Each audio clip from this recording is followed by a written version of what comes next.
say the game is getting old. Monday morning and your coffee's cold. Life is not what you want it to be. Hi, everyone, and welcome to A New Direction. My name is Jay Izzo, and oh boy, I'm just telling you, I say it every week. I say, I've got a great show. But I'm going to tell you something. This is going to be one of those shows where you're kind of going, oh, I really need to hear this.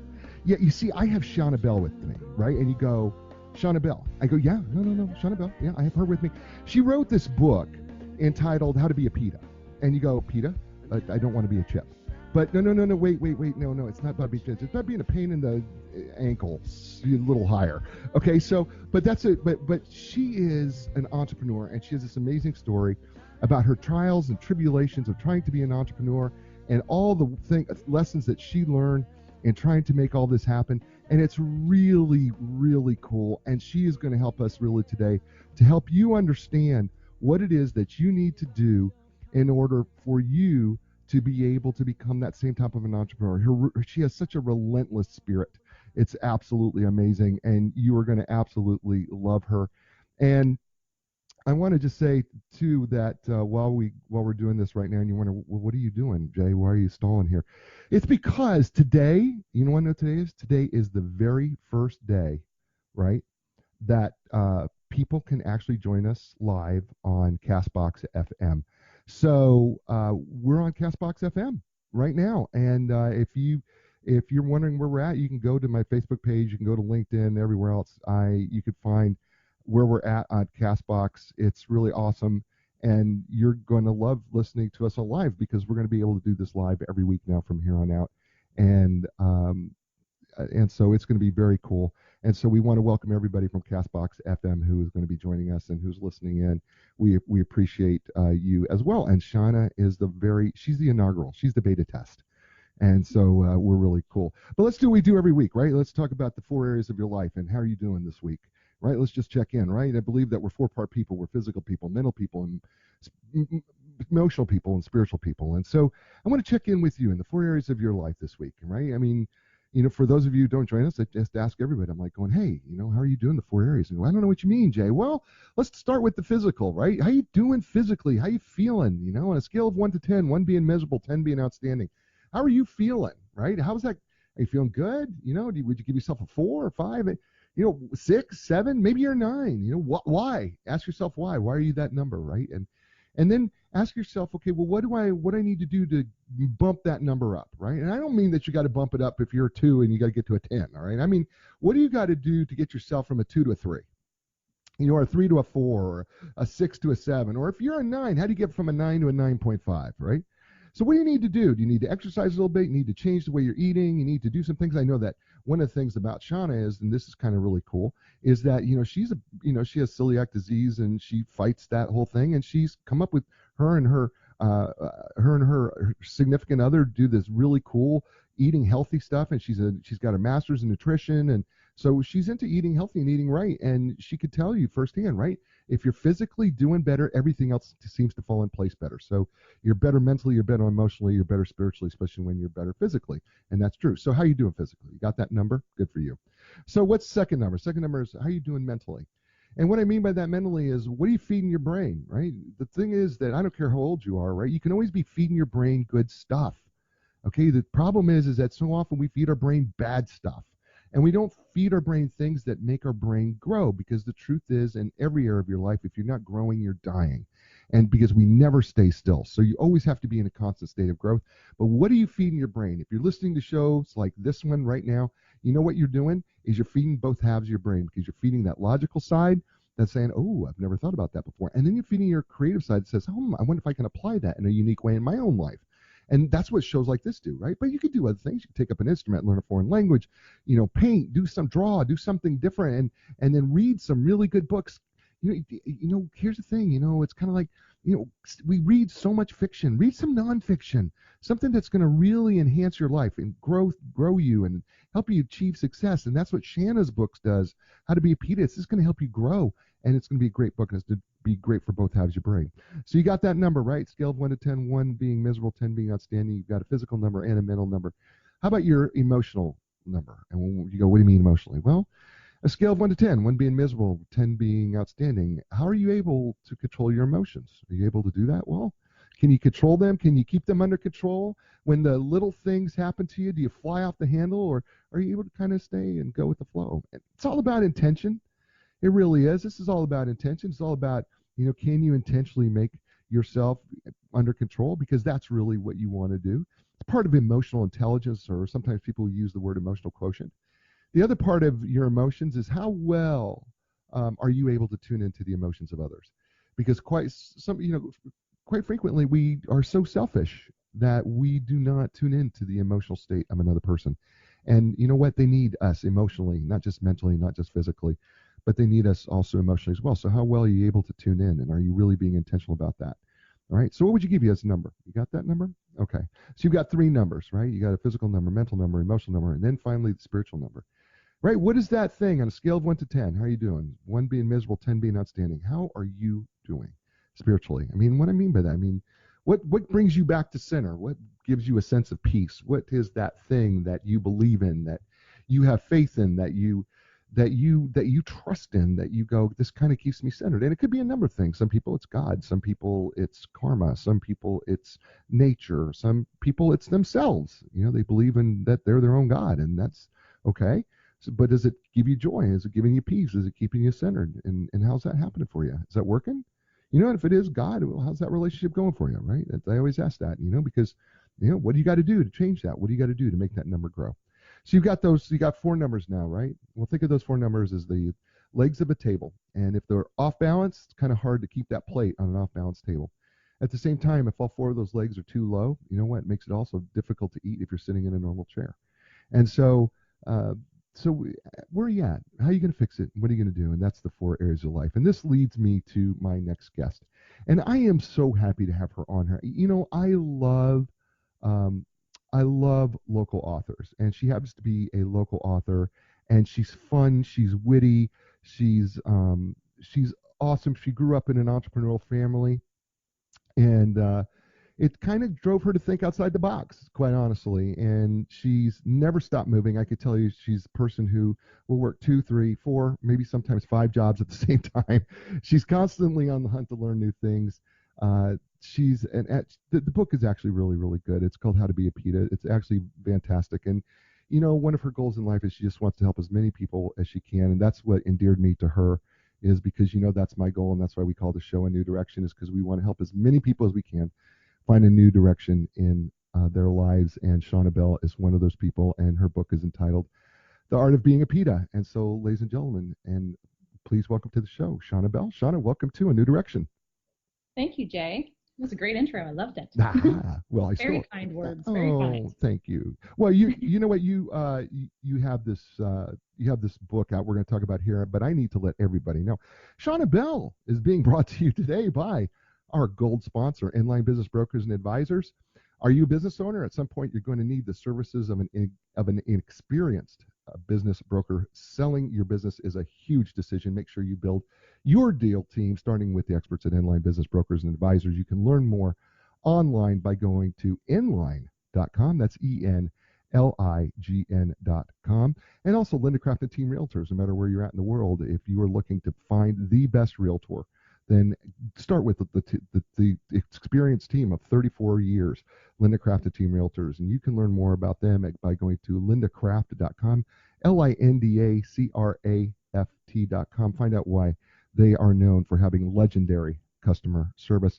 And this week's T-shirt shout out of the week, by the way, goes to the Saunders County Historical Museum. I happened to speak there about a week and a half ago, and they brought me in and to speak at the museum, and it was a packed house and was signing books.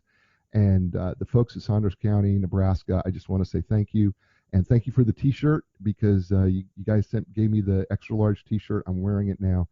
And why don't you go to their Facebook page? It's the Saunders County Historical Museum.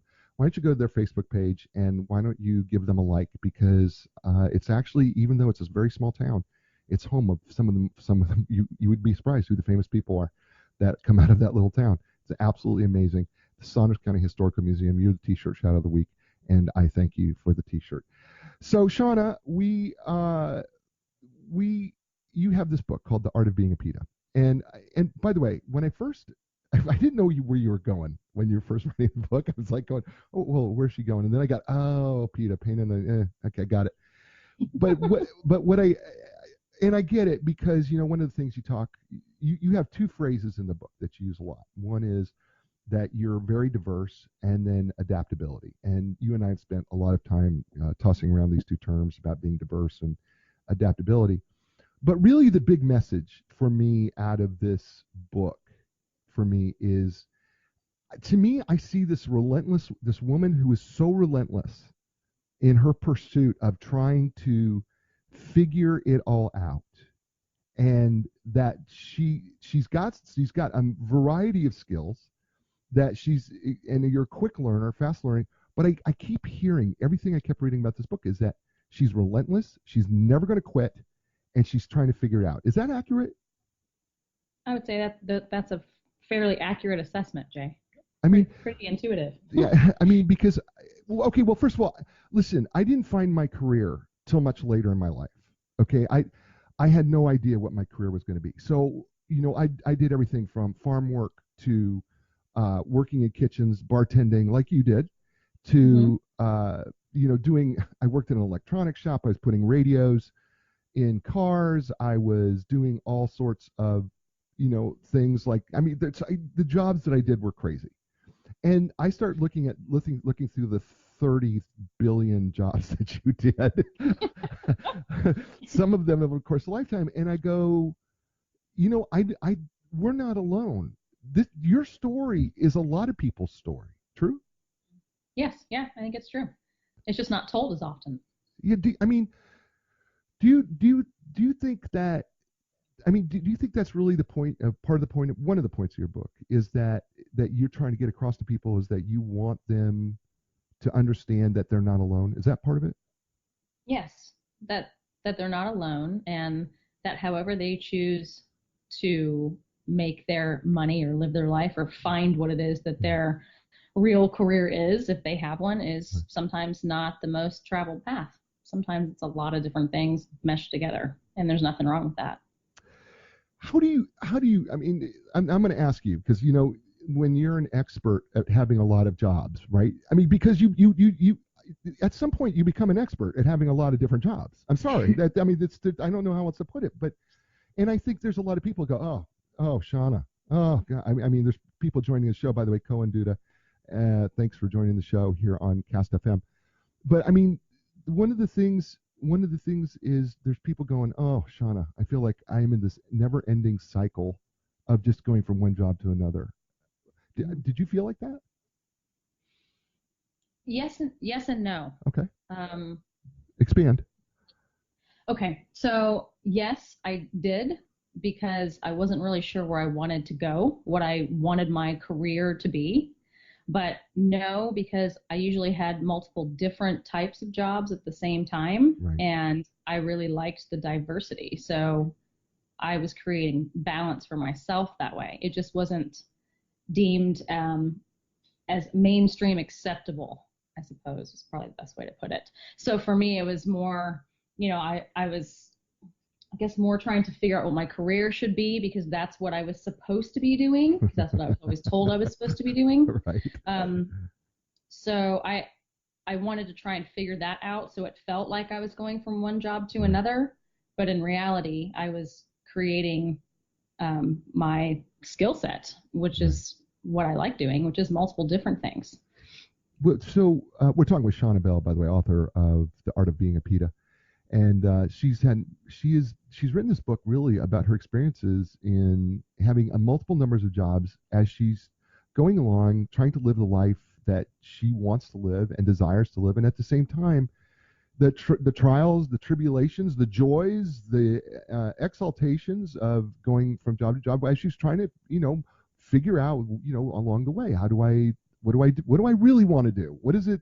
And as she explains here, and you just said, you don't even know. I mean, it may be that part of this is that you just want to be doing a number of things, right? It's just that the society looks at it, and society wants to say to people like you and I, says, oh, you've got to settle on something.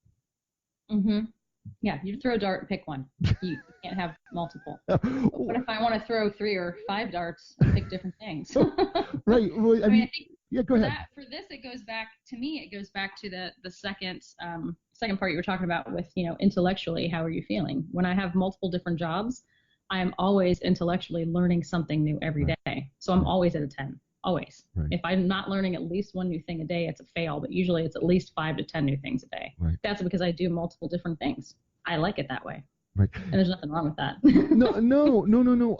I totally agree. You know in the book over and over again, though, how sometimes you believe that people, because you didn't have like this specific niche, right? Mm-hmm. Or you didn't have the specific area that people found it difficult to figure out how to place you. Mm-hmm. And yet at the same time, that should be, and I think you never say this. You never to come out and say it, but I think this is what you're trying to say in this, is that if people understood really how valuable people can be who can do a multiple of things, that would be the type of person they would hire. Correct. That is what I'm trying to say. Because if you have somebody who has a high level of diversity and adaptability, you can place them pretty much anywhere. So they are ultimately more valuable than someone that's just placed in one niche. They can be moved around. You know what's interesting to me? There have been in sports and in sports, especially like in baseball and even somewhat in football and even in basketball, it's really interesting how a guy who can play multiple positions has value, or a gal who can play multiple positions has value, right? Like they have value. But in the business world, if you do too many things, you're seen as being almost less valuable. And I've never understood that, because it's like, no, you don't understand. You can plug and play this person. You can move this person over here. You can move this person over there. You can put this person in this position. You can move that person over there. You can put them in a variety of different areas. You do not have to. You've got somebody that you can plug and play, basically. And I've never understood why do you think it is that the corporate business world accepts that less than maybe the sports world does?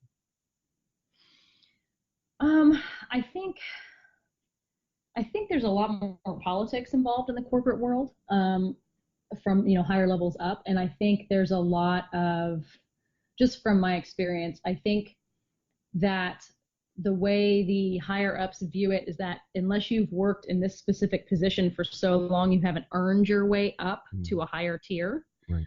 You have to pay your dues, because they had to do it that way. And a lot of the corporate world goes back to how it was done before you and how it was done before that person. And change is something that I think a lot of corporations have had a harder time with, although in the most recent years, a few of them have become more adaptable and realized that's been more beneficial for them financially to do so. So I think that that's a big part of it, is that they just keep falling back to what they knew before, and this is how it was always done. Right. And if you don't work your 15, 20 years in this position, this one thing, then you don't earn your way up. You don't work your way up the corporate ladder. You haven't paid your dues. Yeah, isn't that interesting that there is still that stigma? I mean, you would think that here we are in 2019, right? And that there's still this stigma that says, well, there can't be really smart people who can learn this position in a hurry. It took me 20 years to learn this. You cannot learn it in a year, but you know what? Or even a few weeks. But the fact of the matter is that we can learn these. I mean, people are there smart people out there? Listen, I mean, there are smart people who can learn what took you 20 years. They can learn it in a few months. I mean, with the technology we have today, and this is the other thing, right?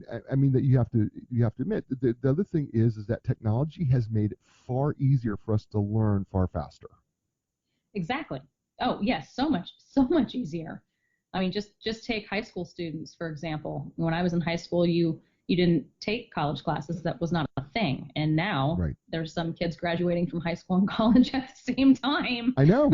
I mean, and that's in, a 20 some odd year span. So, I mean, that's how fast we've changed and how fast we can grow and learn now. So it's old antiquated ideology. And the other part of it is that if you are more diverse and you have done more things, you're better able to problem solve. Therefore, you're better able to figure out new positions because you can logically get from A plus B equals C faster than somebody who hasn't had a diverse skill set. I could not agree with you more. We're talking with Shanah Bell. She's author of really a very cool, interesting, fun book, a book that I believe anybody can relate to. It's called The Art of Being a PITA. It is really her journey of multiple jobs that she was doing at the same time, that her relentless pursuit in trying to figure out what is my life going to look like as a career. And it's turning out to be that her life as a career is that her career is to be able to do multiple things. And that's not always something that people want to hear in their world, in their life, but that's who she is, and she's very comfortable in her own skin, which is what makes it great. The book is available on Amazon, of course. She's brought to you today by who else? Inline Business Brokers and Advisors. They have literally helped thousands of clients in the sale and purchase of businesses. So when it's time to sell your business, contact the professionals at Inline Business Brokers and Advisors. You can learn more by going to inline.com. That's ENLIGN.com. And Linda Kraft and Team Realtors. Doesn't matter where you're at in the world, they can help you find the right real estate agent to help you sell or buy your home. And if you happen to be in the Raleigh-Durham Research Triangle Park area, you can find out exactly why they are the legends of customer service, because their customer service is in fact legendary. And you can find more information by going to lindacraft.com. That's LINDACRAFT, and they bring you Shanah Bell and her book, The Art of Being a PITA. Shanah, one of the things that I love about your book, and there were a lot of things to love about your book, but one of the things I really loved about your book, and you would never say it about yourself because you're way too humble to say it, but I'm going to say it for you, is that I kept reading this and go, for goodness sake, will you just quit? Will you just give up? we just, for the love of all sanity, Shanah, will you just keep trying? And you refused to give up. You just kept relentlessly pursuing. Where did that come from? Where did this relentless pursuit come from that you have? Well, my mom always said I was stubborn and a hard learner, so it might have something to do with that. She's also the one that gave me the nickname PITA, so gotcha. Okay. It's kind of been a lifelong part of my personality. But even as a child, part of the reason she gave this nickname to me as a child, and I've gotten a little bit better as an adult, but I can tell you when somebody tells me I can't do something, right, it automatically sparks in me that competition, and I want to just say, oh yeah, watch me. Yeah, watch me. I'm the same way. So reverse psychology would work great on me if anybody ever used it effectively. But it's still the same now. I've tempered it a little bit. There are certain things that before when I was younger, I would rise to the challenge every time. And now I've gotten smarter as I've gotten older, and there's some challenges I'm just not interested in. Well, I think too, as we age, we kind of like go, I don't need to do this anymore. Yeah. And we kind of round off the edges a little bit. I think so. Yeah, because, which is a good thing. No, it is. It's a great thing. No, trust me, because I've had people say, you can't do that. And it would be something so stupid, I would do it, even though it was just dumb, and, yeah. Right? I mean, you can relate to that, right? Can you or not? I can't. When I was younger, especially, and it worked, and it happened a lot with my mother, a lot. So I got myself into plenty of trouble as a teenager, unwork related wise, right, because just proving to her that I could do stuff, right. Which was pretty dangerous. Right. If you look back at it now as a parent, I think, oh yeah, I was pretty dumb. But as I got older, it was really more of a challenge to prove that I was smart enough, strong enough, fast enough to do stuff that people didn't think that I could do because I hadn't been in a specific field for a long period of time. So it was more to prove to myself, but also to prove to other people that sure I can learn it just as fast as somebody else can, or maybe faster. And I think that's what really helped me work into different positions within the same companies a few times, because I proved to myself and them that I could not only do it as fast as other people, but sometimes faster and sometimes better. So it worked out well. yeah, no, well, and okay, I'm going to get a little psychologically geeky because that's my my background is in psychology. I like it. I like it. Okay, Do so it. we're getting a little geeky here. It's called psychological reactance. Okay, and basically, for everybody out there, we've all experienced it, where you feel like somebody is taking away your freedom. Either they say something, or do something that that you believe is taking away your freedom, and so then you'll do whatever you've got to do to get your freedom back. And a prime example of psychological reactance is when there is this big giant sign out on the park bench that says wet paint do not touch under any circumstances, right? So what do, right? Well, let's just see let's see how wet it really is, right? I'm gonna dip my pinky in it, right? It's because how dare you tell me do not touch, right? It's our psychological reactance to wanting to fight it. And for some of us, like yourself, I mean, that's how you describe it.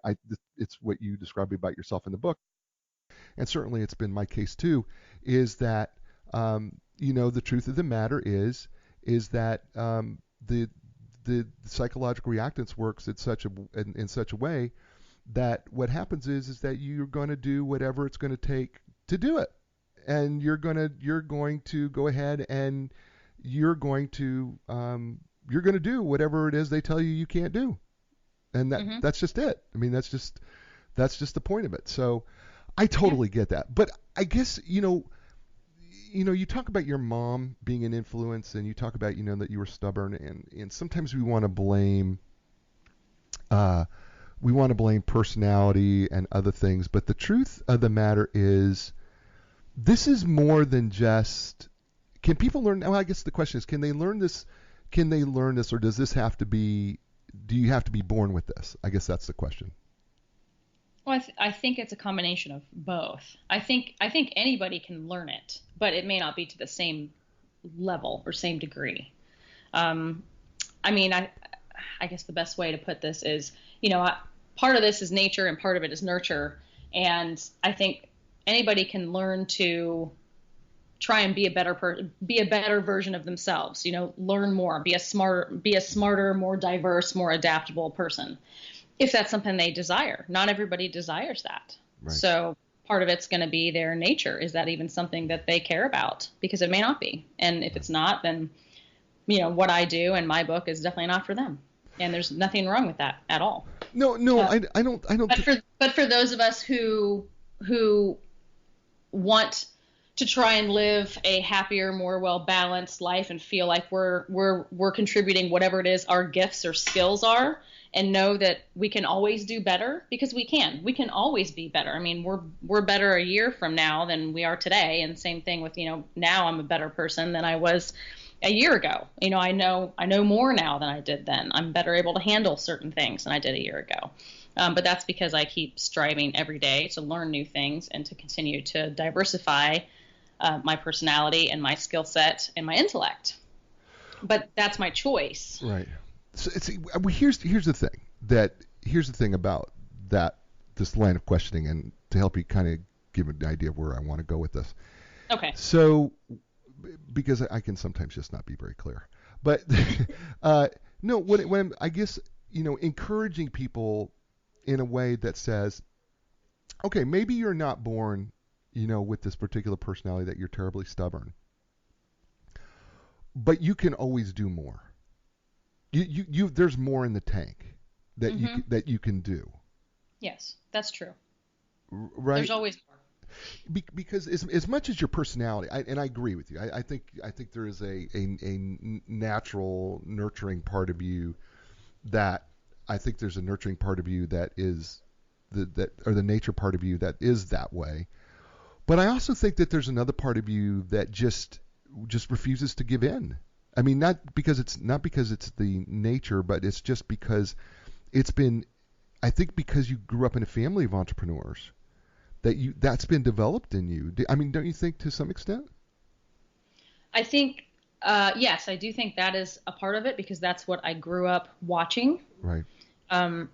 So that's a part of it. And then the other part of it, which I don't think that I mentioned in this book in particular, is when I was a teenager, and I'm still not bad looking. When I was a teenager, I was blonde, very voluptuous, good looking. But the problem with that is that people assume that you're dumb. It's unfortunate, but it is. And so for me, I got tired of being put in that box. And so I started proving to myself and then being stubborn and proving to others that I'm actually a lot smarter than I look. So I think that's also a big part of it. That was a big driving factor for me because I didn't want to be stuck in that box. And I still get stuck in it now sometimes. Right. Oh, no. Which is really and throughout the years, because I wouldn't pick just one career, people would still put me in that box. Right. That I wasn't smart enough to just work one career and work my way up. And so what I've done instead is created my own work-life balance and, my own businesses and kind of prove them wrong a different way.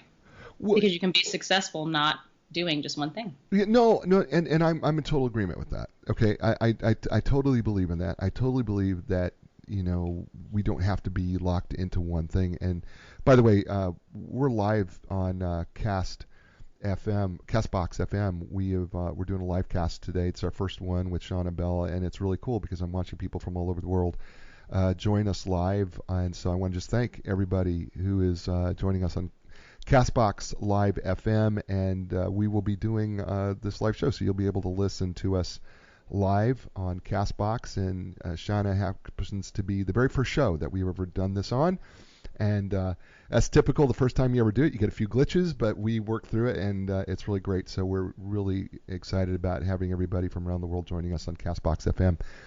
Very, very cool, and it's also a way you can listen to the podcast, by the way, too, is on Castbox FM. So Shanah, one of the, in line with those things, what would you say to somebody who goes, Shanah, I'm not sure really what I want to do, but I really don't feel like I'm that hard of a worker. Help me get past that. What kind of advice would you give that person? I would tell that person to dig deep, because if they don't feel like they're that hard of a worker, that's probably the first issue. And it's probably because they don't like what they're doing, or they don't feel like they like what they're doing. And wherever you're at, dig deep, try and work harder and learn more about what it is that you're doing, because there is probably a lot that you can learn about what it is that you're doing, and you may find some aspect of it that you actually really identify with. But if you're not working hard enough, if you're not a hard worker, you're not trying. You're not trying to learn everything you can about that position. So you'll never really know what it is that you might be missing. I love that, because I have said repeatedly that there's two things that we can control. I can control my attitude, and I can control my effort, right? I can control those two things. It's up to me, right? And, yep. And you're saying the exact same. By the way, you're saying the same thing in a different way, but you're saying the exact same thing. And here's the beautiful thing, though, is that I think we get so caught up into how we feel that we don't realize that we don't have to. We didn't say that I had to feel this way to give it great effort. Right. And I think the other thing that I really love about what you say is, how do you really know if you don't like this job if you haven't learned every aspect of this job? I so agree with that. Because there's always something to learn, always. Or somebody has a different take on that same position that maybe you didn't even see because you're not looking at it from their eyes. So there's always something to learn. And I mean, even when I stuck myself in a dish pit in one of the jobs, which I can say I didn't do with gusto because I don't enjoy that. It's not something I love to do. It's kind of like cleaning toilets. It's not my favorite. Right. But when I did it with, as much effort and as much teamwork as I possibly could, because it had to get done. Right. And I learned more about how a dish pit's run and, how it could be better or worse because I threw myself into that. Right. So it gave me some new insight, which gave me more respect for people who wash dishes in restaurants. Right. And so then I then started reacting and treating them differently than I did before. Not that I was horrible to them, but with more respect and awe, because it's a very difficult position to work, and you don't get paid very much for it. It's a horrible position to work. If nobody's ever worked a dish pit, before, I got to tell you, you need to work it. And I'll tell you when you need to work it. You need to work it early in the morning after the restaurant has stacked up all the dishes. That's when you need to go in there. And you're carrying there's these giant pots and pans and everything, and it's just a stack that looks endless. And you need to just roll up your sleeves. You need to deal with this high pressure, really hot, smelly, it's smelly. smelly crud. And you need to just do that for a few mornings, for just several hours. By the way, here's what I learned to like it, and I did. And let me tell you what I did learn to like it. I found out that everybody will leave you alone because they're all afraid that they may get dragged into it. Yes, they are. So if you need to go cool off, if you need some time to yourself, I'm just telling you, it was the best. I mean, right? You have to admit. And it was very cathartic for me too, because I mean, people throw this term around and maybe it's not correct, but people say I'm semi-OCD. I like things very organized. Right. And I like them clean. And so for me, being in the dish pit the few times that I have, been in there, it was very cathartic to see how fast how efficient I could be with getting the dishes clean and how fast I could get them done, because the servers were thrilled with the fact that they were clean and they didn't have to scrape stuff off, because that happens since you've worked in a restaurant. Oh, yeah. Sometimes you go to get dishes to serve them and there's still crusty stuff on there. It's nice. And I don't do that because that's not how it works in my world. So, I would clean them like they had never been cleaned before, and I would do it fast. And so the dishes they needed were out there, and they didn't have to wait, and they were very, grateful, which is, so it made me feel like I was being part of a team, but then it also helped me understand how difficult it is to be a dishwasher and do that all day long. No, it's hard work. It is, and you end up wearing a lot of nasty stuff.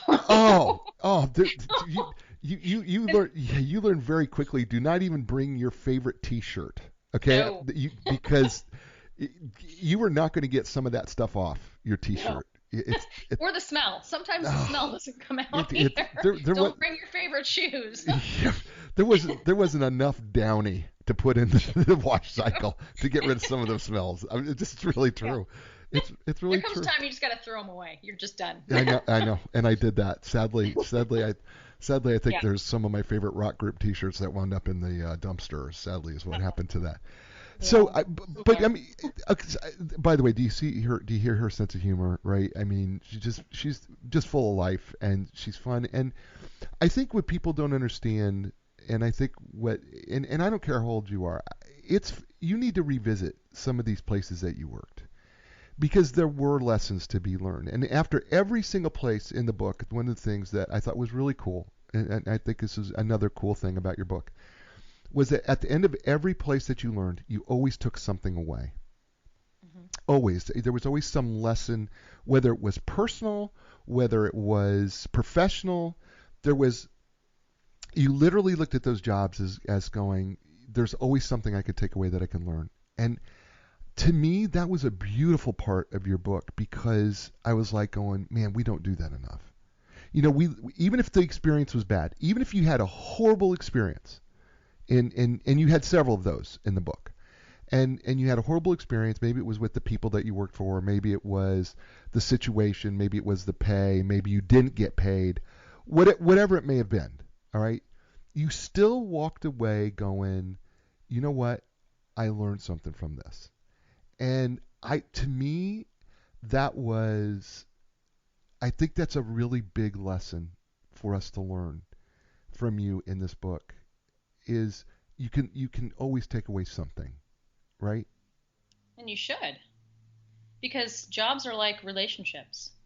If you keep reliving the same relationship over and over again, that's the definition of insanity. You're expecting it to be different. Same thing with jobs. If you just jump from one job that has the same work environment, same pay, same thing, to another one, and you're expecting it to be different, it's not going to be. It's going to be the same. So what aspects of it did you like, and what aspects of it didn't you like? So you learn a little bit more about yourself, right, and work your way further down the path towards a job that really resonates with you, or multiple, right, because you know more about yourself and what you like and what work environment you like working in and how you like to work, what structure, what you're comfortable with getting paid, what you're not comfortable with getting paid, and what skills you have to offer or what type of people you like to work with. There's a lot of different aspects to any job other than just what the pay is and the hours. Right. So what do you like and not like? That's something that, like you said, Jay, it's something everyone I think should do. Go Right. back and look at their job history, Right. and say, what did I like or not like about these jobs? What did I learn about myself? Right. Well, and then what boundaries? I think one of the things that you establish in this book, which I think is really, really cool, is that there comes a point in time where you kind of do get caught in the hamster wheel a little bit, and where you go revisit it, hoping that it's going to change, and then you finally come to the conclusion, you know what, this isn't going to change, and I got to learn, and I have to learn, I got to move on from this. And Yeah.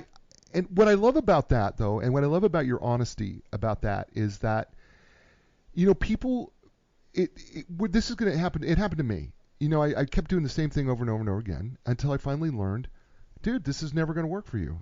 This isn't where you belong. This isn't what you should be doing. You got to stop. And I think the beautiful thing about your book is that people need to understand that we all feel this way, and you're not alone.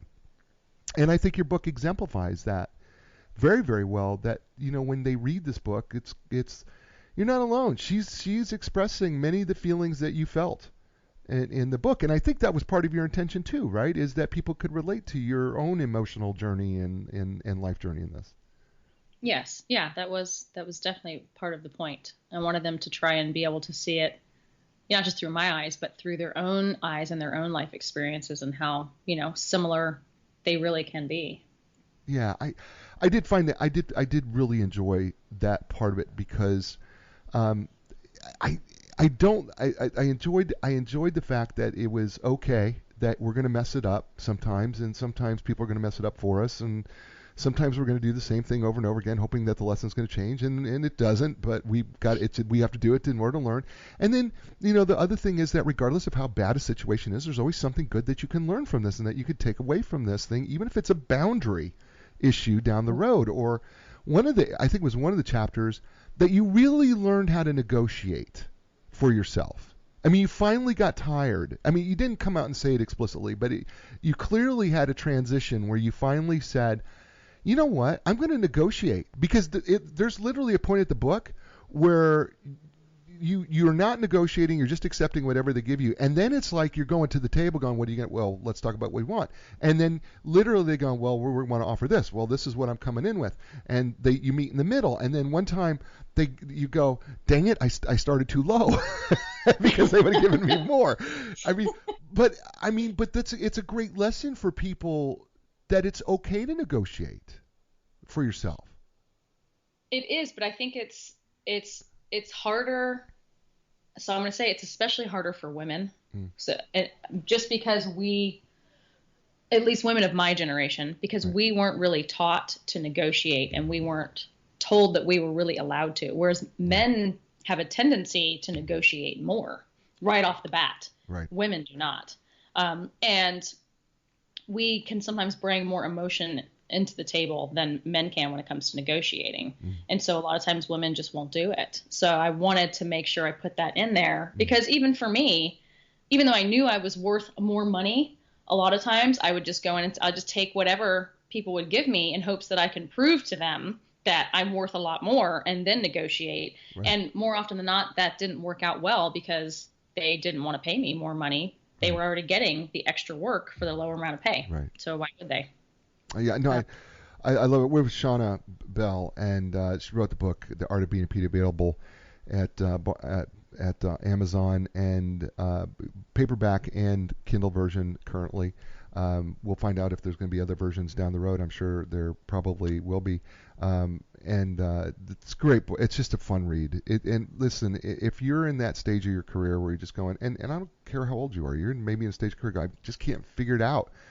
Well, guess what? You're not alone, because Shanah's book, The Art of Being a PITA, is a book about, you know what? You don't have to be alone. She's wandered the same trails. She's walked over the same footsteps, and has carved out for herself a great life. And that's the real beautiful thing about her book, is helping you carve out an amazing life, even if you're not sure what it is you're supposed to settle on. And the book is fantastic. Again, it's called The Art of Being a PITA, and she's brought to you today by our great sponsor since day one, Inline Business Brokers and Advisors. They represent profitably privately held companies with gross annual revenues in excess of $1 million. Inline delivers the highest market value in the shortest amount of time with complete confidentiality. That's their trademark. It's their registered trademark. It's an R with a circle around it. So you need to learn more at inline.com. That's ENLIGN.com. And Linda Craft and Team Realtors. No matter where you're at in the world, they can help you find the right realtor to help you sell or buy your next home. And if you happen to be in the Raleigh, Durham, Chapel Hill area, you can meet them in person and find out why they are called the legends of customer service, because their customer service is absolutely legendary. And you can find and learn more by going to lindacraft.com. That's LINDACRAFT.com. And they are bringing you Shanah Bell and also her book, The Art of Being a PITA. And we are so grateful to them for being sponsors of the show, and also for all the people who are listening right now on livecast on Castbox FM, Hazir, and some folks, Jess, Louise, and a whole bunch of other people who are listening to us live on Castbox FM. Yes, you can find A New Direction on Castbox FM and tune into us live if you want to listen to us live on the live show. It's now we're live on not only Facebook, but we're live also on Castbox FM. And you can also listen to the podcast right there as well. So we are really grateful that they've given us this opportunity to do that as well. So, Shanah, one of the other things that come out of the book about helping, and I think people are going to get out of this book, and I think this is just part of who you are as well, is that somewhere in here there is a I don't know where exactly it starts, but there's a real life undertone issue that you don't come out and explicitly say, but one that is subtle that I read as I read the book from cover to cover, and that was, not only are you trying to do 100 billion jobs at the same time and going from job to job, but you're also having relationship issues along the way. And that there's not only, I mean, because all of a sudden you're in a relationship, and the next thing you know, you're a single parent, and then you're trying to reestablish another relationship, and this is a very real part of life that I don't want people to ignore in that book, because there's a point where you're having to deal with all this, and you're trying to work multiple jobs, and you're trying to go to school, and you're having to deal with all this other stuff, which makes it tougher, but you're able to endure it. Explain that dynamic of trying to deal with a personal life and then trying to deal with a work life and a school life and everything else. How did you manage that? I think it goes back to the same thing we were talking about earlier in the podcast, that I don't give up. There is no room for failure, at least not for me. Mm-hmm. And when it comes to, I mean, obviously I had a failed relationship. My ex-husband and I are no longer married. Right. But when it comes to parenting, there is no room for failure. I can't fail being a parent. It's not an option. Not for me. It's not an option. Right. I chose to have them. My job is to raise them to the best of my ability, and they don't pay me for it, which kind of sucks, by the way. But that's the deal when you're a parent. You don't get paid. And every mother said, "Amen, sister. Amen." Yeah. You don't get paid. They expect magic fairies to come take care of everything with snap of their fingers, which is not how it works either. So for me, I had to get creative. Right. And find ways to make it work so that I could be there for my kids, and do what I need to do to the best of my ability to raise them to be the best human beings and hopefully the most balanced that they can be, because that's my job. For the few years they're with me, that's my job. Right. But I still have to pay the bills, and so I had to I just had to learn to get creative, talk to people, and see if anybody had any suggestions or ideas. Right. That's really what I ended up doing.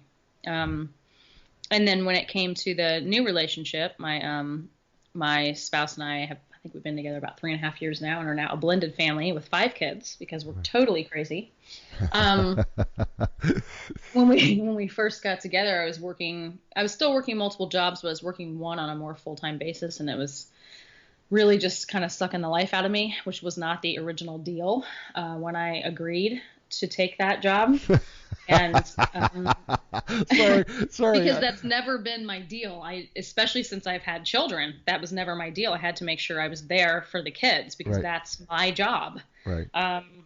But so when we first met, that was a concern that he had, because he didn't think that I would have any room for him in my life because of parenting my kids and working multiple jobs, including that one that was working me about 80 hours a week. Right. And it was a valid concern. It was. And it's one of the reasons I didn't really date much in between, getting divorced and then meeting him. And I certainly didn't date much when I was in grad school full time, working 9 jobs with the kids. That wasn't happening. So I just had to get creative and find a way to make it work. And it was the same thing with him. Things work out the way they work out, and talking to people, to find other solutions that would work well for me and for the skills that I have, or to develop new skills, has always worked in my favor. And that was kind of the same with these situations. I had to create as much balance as I could to still pay bills and be a parent, and then at some point get into a relationship, because those take work also. Right. Yeah, I mean, it's a job. I mean, here you are. You talk about that you're doing these other jobs for actual money, and then you have the job of being a single parent, which is a full-time job, by the way. It doesn't end. It's a full-time job. So you've got these other jobs on top of your full-time job. Then you're dealing with all the other relationship issues, right? Which is another job. Because relationships require work. I'm sorry, they just do. If you want a successful relationship, they require work. So to be able to try to do all of this becomes incredibly draining. This is the thing when you kept talking about, I'm living on no sleep. I mean, right? Which I'm going, well, at some point, you're gonna die. I mean, that's kind of what. No, seriously, this was going through my mind. I'm going, Shanah, you're gonna die. You're gonna burn out. You're gonna burn out. I mean, did you? I mean, were there a couple times there? You don't talk about it, but were there a couple times there where you just were like, okay, I'm done here? Especially towards the end of my master's degree, because I did it in 2 years at NC State, and the dean of my department said, nobody does this master's in 2 years. And I said, yeah, well, watch me. Right. Because I have psychological reactance. So I don't have time for that. Right. Yeah, psychological reactance. Here we come. Yeah, got it. Yeah. So especially towards the end of that, when I was taking, full loads, which for a master's is 12 credit hours. Right. That's right. Not 18. That's a bachelor's. Yeah. So doing that and working 9 different jobs and then taking care of the kids. Yeah, there was a point where I was definitely burning out. I had no time for, family stuff. I wasn't really getting much sleep. I had actually, so I'm a very healthy person. I have a master's in nutrition. I'm very good with, food and nutrition and balance, meditation, but it's hard to do that when you don't have time. So towards the end of that, I had actually been getting a rash on one of my legs, and I couldn't figure out why. I went to the doctors. They couldn't figure out why. I realized once I finished all that, about 4 months later, it went away. Never had it since. It was stress. It was stress, lack of sleep. And I've, never had an issue with it before, but it was there for almost the whole 2 years I was in grad school. Wow.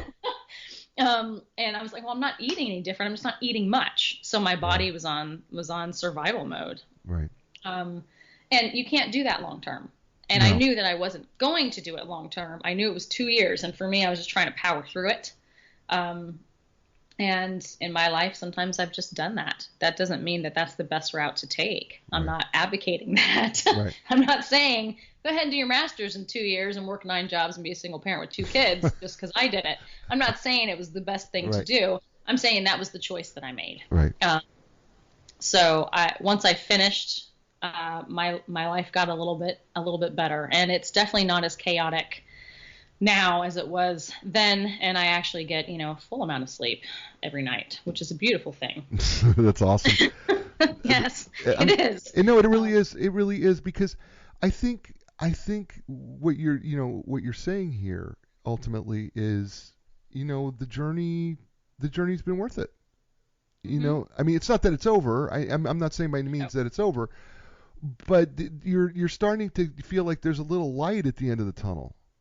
Yes. But I mean, the trials have been worth it, and it's taken, I think, as with any journey, sometimes there are going to be times that are a little harder than others. But if you just power through it for a short period of time and figure out a creative way to move to the next step, then more often than not, that's worth it. Yeah. Yeah, and I would also add, you can always give more effort, because that's something that you always did with just in the book, is that you give more effort. Tell people where you're at, where your life is at now. I mean, because you've come through a lot, and yet it's kind of slowed down a little bit, meaning that when I say that it's slowed down, you have to understand that what I subsequently have learned about Shanah is that she just likes to just learn about everything, and she's got tentacles, okay? She's got octopus tentacles, so she's got these 8 legs plus a couple more that are involved in something, okay? Whereas before she was 16-legged, she's maybe down to 8 to 10. So is where it is. So tell people where your life is at now. Where I mean, here this journey of billions of jobs, and now where's Shanah at now? I still multiple, because I think that's always how it's going to be, because I like it that way. Mm-hmm. But it's a lot more balanced, and I get paid more money for what I do than before, so that works out well. So I mean, ultimately at this point, I do freelance writing. I'm an author, and then we board dogs a lot. We board a lot of dogs, which I fell into on accident, courtesy of my 11-year-old daughter. It was her idea. She approached me about it when I was at the FinCon conference last year, which is a big conference, happens annually. So it was her solution to me not letting them have dogs, because we have 5 kids and they can't pick up their laundry. So I know they're not going to clean up after a dog. I may have been born at night, but it wasn't last night. So that's awesome. So we started doing that, and it's actually worked out really well. And we get, we make a pretty decent amount of money just boarding dogs, and we have a lot of regulars. So it works out well, and the kids really like doing it. It's better than having a dog, because they get excited to see which dogs are here. So I don't argue. And I still work for my mother. I've worked for her for about 20 years now, I think. It's been a while. Wow. And I'm trying to think what else. Freelancer. I think those are the main 4 things. Well, you're doing some investment things, right? Yep. Right. I am. We are real estate investors, buy and hold, and actually we have some land out west, and I'm looking at getting another buy and hold this year. Good for you. So I like doing that as well, and I actually kind of got my parents into real estate. Good for you. So now they're real estate investors too. And that's a lot of fun. I just don't know if I necessarily want to do that, full time. Right. Ultimately, our goal is to continue to kind of do what we've been doing and be able to retire early, even though we'll still be in our 50, right, when our youngest one is gone in 11 years. So that's kind of our goal. Oh, we do still do private catering. Right. So my spouse is a chef. So we do some private cooking classes and some private catering classes, and we kind of just do that stuff because we like it. And he's a great chef, by the way. He is a great chef. If you are local and you haven't checked out Midtown Grill in North Hills yet, you should. He's the pastry chef. Yeah. It's phenomenal. And since he's been there, he started making a large portion of the desserts gluten-free, because I have celiac, so God bless him. So if you're looking for some gluten-free stuff, he's always got something gluten-free, just so you know. And listen, I'm okay with that. We could plug it. Midtown, by the way, for those of you, because we're downloaded in over 20 countries around the world. So for those folks who are listening all over the world, and maybe certainly outside of North Carolina, because I've got thousands of you as well here in the United States. So we're talking Midtown is an area in Raleigh, North Carolina, and there's this place called Midtown Grill. and it's literally in the middle of North Raleigh and downtown. That's why it's called Midtown. And he's a pastry chef there, and he is absolutely known throughout this area and even beyond this area as making some of the best pastries ever around. And he does do a lot of stuff that is gluten-free, and they're amazingly delicious. And so I don't mind plugging them. It's okay. And tell people what your spouse's name is so that they can look him up. Oh, his name's Brian with a Y. His last name's Jobert. So it looks like Jobert, but it's not. Yeah. It's Cajun French. Yeah. So. Yeah, Brian Jobert, and you seriously really great stuff. I highly recommend that you look him up because he's really outstanding. So do you realize that you and I've been on for an hour? No, because we've just been having such a good conversation. I didn't realize the time it was. I know, right? We've been on an hour. Has this been fun for you? Oh yeah. I love this sort of conversation. It's been a good conversation. Right. I like the questions you come up with. It's great. Well, I've had people say because we had a little Facebook glitch, but they've all come back, and I've had people say what a great show, and they really love it, and they love you. I've had people on Castbox FM, which is the first time that we've ever gone live on internet radio, and people are enjoying the show there as well. And you've been a great guest. You really have. I've really enjoyed it. And this has been a lot of fun. And I think we've helped a lot of people. But you've got one thing that you have to do. If you've listened to my show, you know at the end of every show, I ask every one of my guests to do something for me. And it's because the show is called A New Direction. I ask my guests if you could give people a new direction based on your life, your book, and you would leave them with something, what would be the new direction that Shanah Bell would give the listeners of A New Direction? Let's see. This is your opportunity. This is your opportunity to you get to be on your soapbox right here, and you get to, everything that you want to inspire them with, this is yours. This is your moment. So you get to inspire them with however you want to inspire them. So go do that. I would like your listeners to live their life to the fullest, whatever that looks like for them. I love that.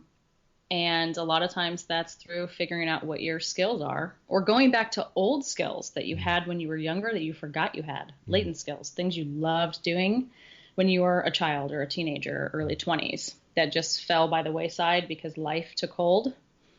Go back to that. What was it you liked about it? What made you so happy about that thing that you were doing? And is there a way to translate that into some sort of either, side hobby, side hustle, or a new career that will make you live your best life? That's what I want to give your listeners. I think that's something a lot of us haven't done. Yeah. Because we get stuck in this adult life and think that we have to live it this way because this is what society says, but we don't. The only person who's living your life with you, your whole life, is you. So you might as well make it a good one. That's awesome. Her name is Shanah Bell. The book is called The Art of Being a PITA, right? And the book is really, it's her journey, and it's her journey of how she has lived this life. She's carved out a life of doing so many different things and fighting, and her relentless, never give up, entrepreneurial spirit, and making this life work. And just when as you read the book, just when you think it's over, it's not over. And she is great. And hi, Joelle, as we finish the show. So Shanah, stay with me as I close the show. Will you, please? Of course. Okay, thank you. Everybody, that's the show. Her name's Shanah Bell. And Art of Being a PITA, she was outstanding. And as I like to tell people, man, she was inspirational, right? I mean, the thing about it is, folks, we all have a life to live. You got to live it your way, right? Don't live it. Don't make people live their life through you. You live your life, and that's what Shanah did today. And she gave us a great new direction. So, folks, do what you do. As I say it every week, inspire. Be inspired, because when you're inspired, you can inspire other people, and when they're inspired, they can in turn inspire someone else, and that can make this world an amazing place. I thank you all for being here. I thank the world for downloading the show. We never thought it was going to be like this, but I am so grateful, and I have so much gratitude to all of you. I thank this great country of ours and all the states that do this. Thank you so much for downloading the show and being a regular participant. All the Facebook fans out there, I appreciate you so much for watching the show every day. And to my new fans on Castbox FM, thank you so much, all of you, for being on the show and listening to the show live. We'll be doing this every week, so make sure you check in with us. So with that said, folks, you know what I say every week? See you next week. Ciao, everybody.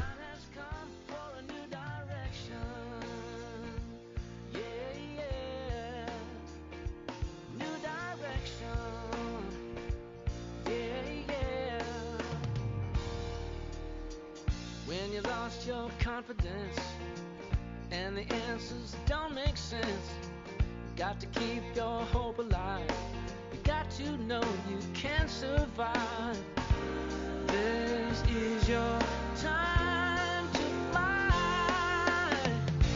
A new direction, a brand new day. A new direction, things are gonna change. You can find the strength to go a different way, yeah. The time has come. Your dreams will take you places you